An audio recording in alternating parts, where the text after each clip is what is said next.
Hello everyone, welcome to this devlog. First, let's look at the fortress supply system. In Caliber Citadel, the fortress supply system runs automatically. You can think of it as a simplified automation system. This is a temporary autoloader. It has several output ports.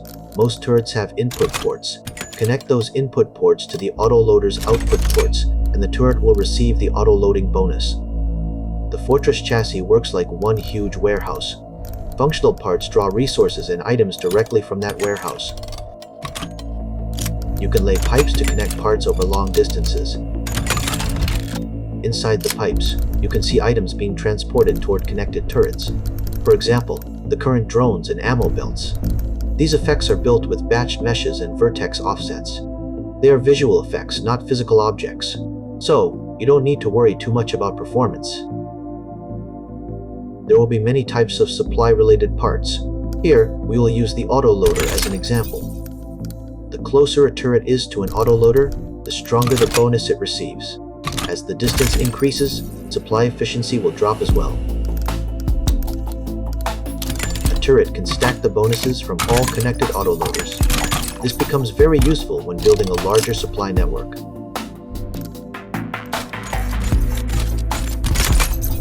But if too many parts share the same route, the bonuses on that route will also drop because of route load. Pipes can also be routed up to elevated platforms. Side-mounted and underside-mounted turrets can still be supplied. But you will need to put some thought into the supply line layout. This more advanced 3D sliding block style of gameplay is prepared for players who enjoy digging into building systems. It will not be too demanding for regular players. If designing supply lines feels troublesome, you can directly use the presets we provide, or blueprints shared by other players. By fully using the internal space of the fortress, designing supply networks in a modular way, and reusing them through the blueprint system, players can create many more creative supply setups. Next, let's look at the new firing arc preview for turrets. After this feature is enabled, when you hover the mouse over a turret, you can intuitively see its range and approximate firing arc. If you hold the Shift key, it will show more detailed information, as well as a clearer 3D firing arc cone. This lets you immediately see which areas are blocked and become blind spots for that turret. One thing I should explain here, our query system is custom built. We did not directly use Unreal Engine's built-in system. This is to handle situations where enemy and turret counts grow dramatically. So the preview is only an approximate reference. It is not meant to be perfectly precise.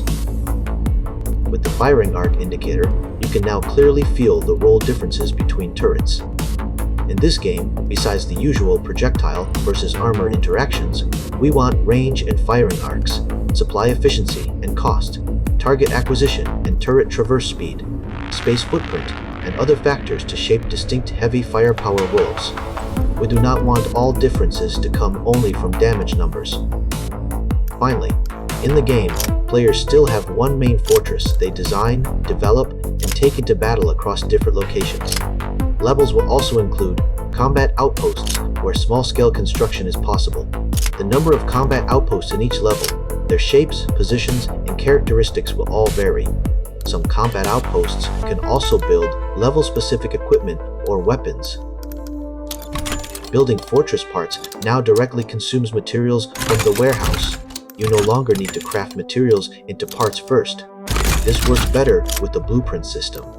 At the same time, by designing material usage and deployment pacing, we can create more meaningful choices around part selection. We have also iterated on batch building. Batch building can now adapt based on the type of part. For example, dragging a wall creates a single row of walls, and it can turn as the mouse moves. Dragging floors creates a floor grid. Dragging pipes lets you draw a route directly with the mouse. The system will automatically generate corner pipe segments. Some parts with similar size and function can now be replaced directly. You no longer need to delete and rebuild them. At this point, the roles and unique mechanics of the 4 part categories are clearer. Offensive parts are responsible for defeating enemies. Structural parts are responsible for support and load bearing. Functional parts handle supply and bonuses. Decorative parts are for looking cool and showing personality. As I mentioned under the previous video, because one teammate recently left the team, our overall development progress during this period will be affected.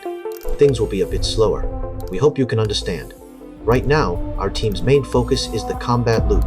Because combat loop design contains many different elements, we need to wait until these parts reach a certain level of completion before showing everyone the full gameplay loop. So for combat-related content, we need everyone to wait patiently a little longer.